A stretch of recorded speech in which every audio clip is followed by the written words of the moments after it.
mo si Governor. Sabi nga, kung galit si Governor, kung galit si Governor, mas galit ang Pangulo.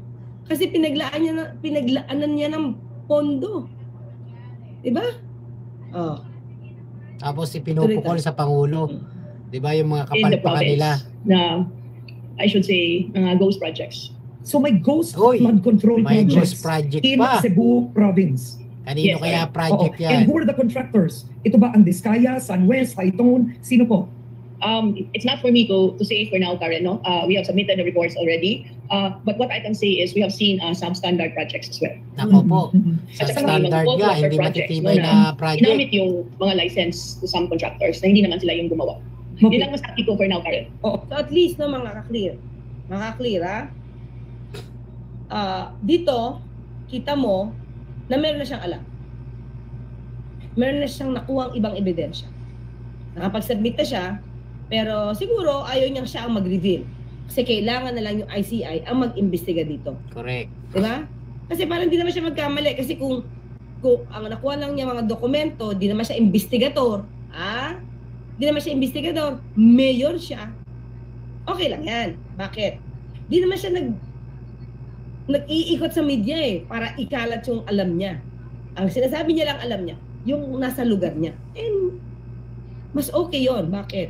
Kasi, mga ka-clear, kailangan niya malaman yun dahil lugar niya yun . Yeah? Tama lang yan. Lugar niya yun. Kasi yung pag may mga anomalya, talagang dapat talaga sumbong yan. No? At paimbestigahan. Kasi syempre, no? Katulad nila niyan, pag may sakunang bagyo, sino po ang unang na hihirapan? Taong bayan. Tingnan niyo po yung Cebu. Diba? Talagang grabe po yung pagbaha dyan. Tingnan niyo po, ang ipapanood ko po sa inyo na mga video mamaya sa ano ni Robin Padilla. Mamaya, grabe po. No? Yung pagsira ng mga blood control dyan, yung kaya nga sinabi substandard, baka hindi na natin ito napapansin House probe uncovers 332 billion flood fund scam.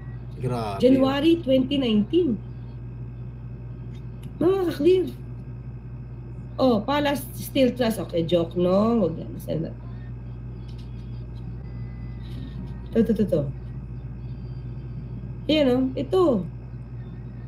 Wait lang mga clear, May nakasuhan ba dito? Okay.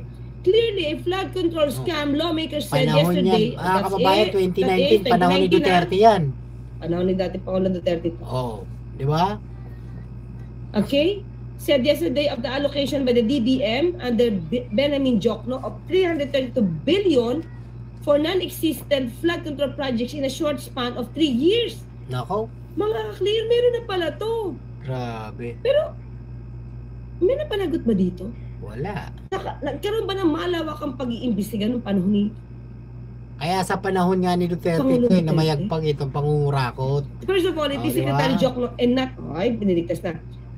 Okay. Diligtas din si ano. Ayan, sino nagligtas dito? Wait First of all, it is Secretary Jokno and not President Duterte or DPWH Secretary Mark who is really behind the insertions for the budget.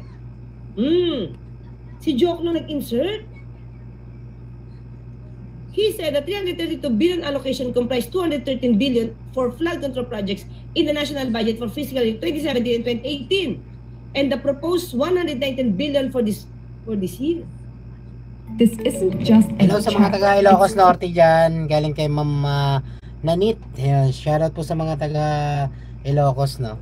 Ano nangyari kay Jokno? Huwag na kayo magpapaloko.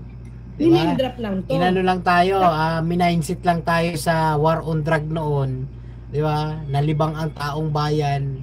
Di ba? Naano tayo, nalito tayo Diba? Nilibang tayo kasi syempre mga kababayan, doon tayo nakapag-focus.